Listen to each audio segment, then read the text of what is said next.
제가 이등병 때의 얘기입니다. 예전 군대는 정말 잔인한 폭력과 모욕이 난무했습니다. 최근에 화제가 됐던 넷플릭스 드라마 DP와는 비교가 안 될 정도였죠. 정말 가혹한 린치를 집단으로 당했던 저희 이등병들은 얻어터진 이후 화장실에서 몰래 작은 목소리로 다짐했습니다. 우리는 고참이 되면 쫄따구에게 저러지 말자라고요. 군대를 다녀오신 분들은 짐작하시겠지만 아무 죄 없이 얻어터지기만 했던 피해자였던 저희 이등병들은 시간이 흘러 우리를 괴롭혔던 고참과 똑같은 잔혹한 가해자가 되었습니다. 이런 일은 군대만이 아니라 가정과 회사, 모든 조직에서 일상적으로 반복되는 대한민국의 흔한 풍경입니다. 강자의 폭력과 억압에 우리는 분노하지만 그 분노는 자신을 괴롭힌 강자에게 향하기보다는 자신보다 만만한 약자에게 옮겨지죠. 이러한 분노의 옮겨짐을 2500년 전에 살았던 공자는 천노라 불렀습니다. 그리고 이러한 분노를 약자에게 옮기지 않는 것을 불천노라고 하였죠. 이러한 삶의 윤리적 태도를 견지한 자가 공자에 따르면 자신의 제자인 안현입니다. 노나라의 임금인 애공이 공자에게 물었다. 제자들 가운데 누가 공부를 좋아합니까? 공자가 받잡고 아뢰었다. 안회라는 녀석이 호악하였습니다. 분노를 옮기지 않았고 같은 잘못을 거듭 되풀이하지 않았죠. 불행히도 명이 짧아 죽었습니다.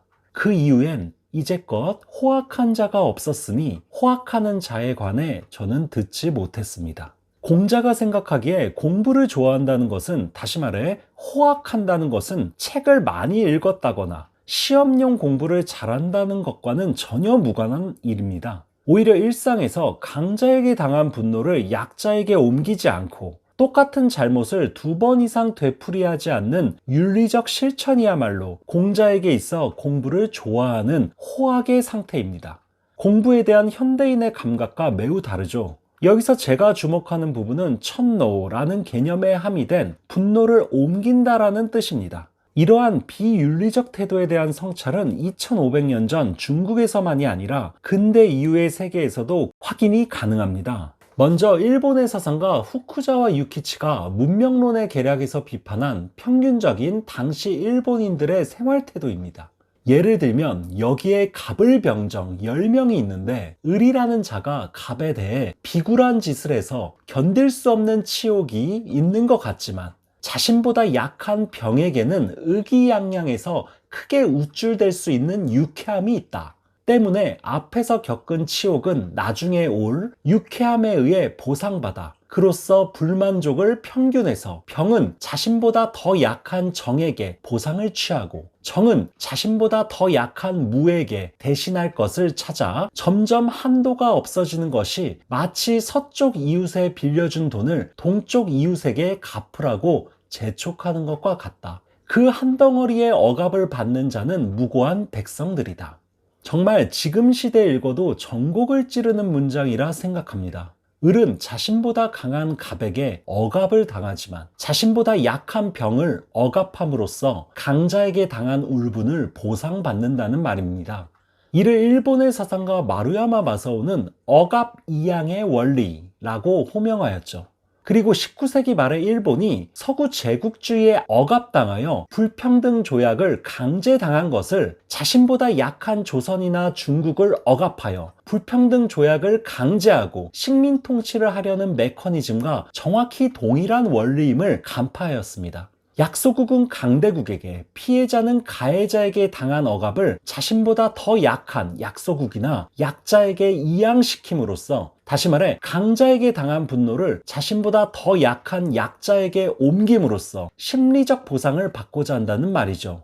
한국 속담에 종로에서 뺨 맞고 한강에서 눈 흘긴다 라는 말과 같은 것입니다. 독일 나치에 의해 수백만 명이 학살당했던 아우슈비츠의 생존자인 프리모 레비라는 지식인은 자신의 수기에서 내가 수용소에서 처음 받은 위협과 모욕, 첫 구타는 나치 친위대원들로부터 받은 것이 아니라 나와 똑같은 유대계 수용자들, 즉 동료들로부터 받은 것이었다 라고 고백한 바 있습니다. 알제리 출신의 정신과 의사인 프란츠 파농 또한 프랑스의 식민 통치를 받았던 알제리에서 같은 민족끼리 서로에게 린치를 가하고 서로를 죽이는 일이 발생했던 일에 대해 통찰한 바 있는데요. 파농은 가난하고 힘없는 민중들이 왜 자신과 비슷한 동료들에게 폭력을 휘두르는가 라는 문제에 대해 정신분석학적으로 연구한 바 있습니다. 그리고 폭력을 수직폭력과 수평폭력으로 구분하였습니다. 수직폭력은 우리가 잘 아는 폭력, 즉 지배계급이 피지배계급에 가하는 폭력입니다.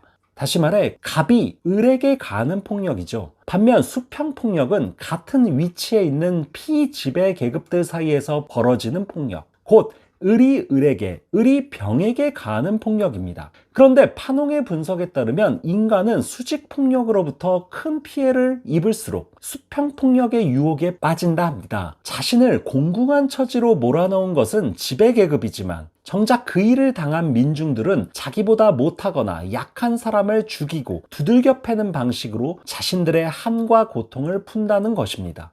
이를 정치학에서는 분할 통치, 곧 디바이드 앤 룰이라고 말합니다. 국내의 지배계급 내지 국외의 지배세력이 피지배계급 내지 식민지 백성들을 분할시켜 서로가 서로를 적대하게 만들어 통치를 수월하게 하는 전형적 수법입니다.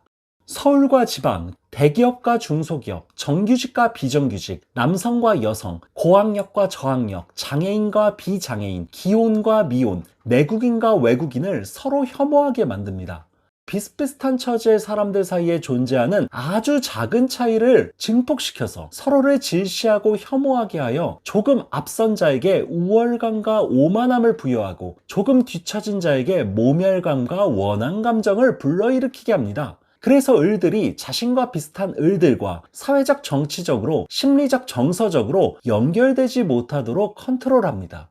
최근 이준석 개혁신당 대표의 정치적 행태가 전형적으로 그러한데요. 남성과 여성 사이의 젠더 갈등으로 정치적 재미를 보더니 이제는 노인 지하철 무상 이용을 폐지하겠다라는 공약으로 노인과 청년 사이의 세대 갈등을 증폭시켜서 정치적으로 이득을 보려 합니다. 이것이 앞서 말씀드린 분할 통치, 수평 폭력으로서의 갈라치기 테크닉이라 말할 수 있습니다. 남성이 억압당한 분노를 여성에게 이양시켜 옮기고 청년이 억압당한 분노를 노인에게 이양시켜 옮기는 것입니다. 이것은 소수의 지배 엘리트가 다수의 피지배민을 통치하는 데 있어 가장 손쉽고 유용한 방법입니다. 지배층이 가장 두려워하는 것은 피지배민들이 힘을 합치는 것이며 보통의 평범한 사람들이 서로에 대한 공감과 유대, 단결과 연대를 통해 정서적, 사회적으로 연결되는 것입니다. 프리드리히 엥겔스는 이러한 사태에 대해서 이미 19세기에 이런 말을 남겼습니다. 노동자 계급은 부르주아지 집단과 마찬가지로 그들 내부에서 항상 경쟁 상태에 있다. 기계직기의 직조공은 수직기의 직조공과 경쟁 상태에 있으며 실업자나 저임금 직조공은 취업자나 고임금 직조공과 경쟁 상태에 있으면서 항상 서로는 대치하고 있다. 그런데 노동자 계급 사이의 경쟁은 노동자 자신에게 미치는 영향이라는 관점에서 볼 때 가장 나쁜 측면이며 부르주아지가 노동계급을 공격하는 가장 날카로운 무기이다. 지금의 한국 사회에서 첨예한 정규직과 비정규직, 대기업과 중소기업 노동자 간의 갈등 상태와 너무 흡사해서 소름 끼칠 정도입니다. 이처럼 공자의 천노부터 후쿠자와 유키치의 억압의 이양, 프란츠 파농의 수평폭력, 정치학의 분할통치 등은 모두 공통적으로 말하고 있습니다. 우리가 분노해야 할 대상은 우리와 같거나 우리보다 약한 동료가 아니라 우리 을들끼리 싸우게 하고 저 위에서 우리의 싸움을 팔짱 낀 채 관람하며 비웃는 저 흑막의 강자들이 아닐까 생각합니다.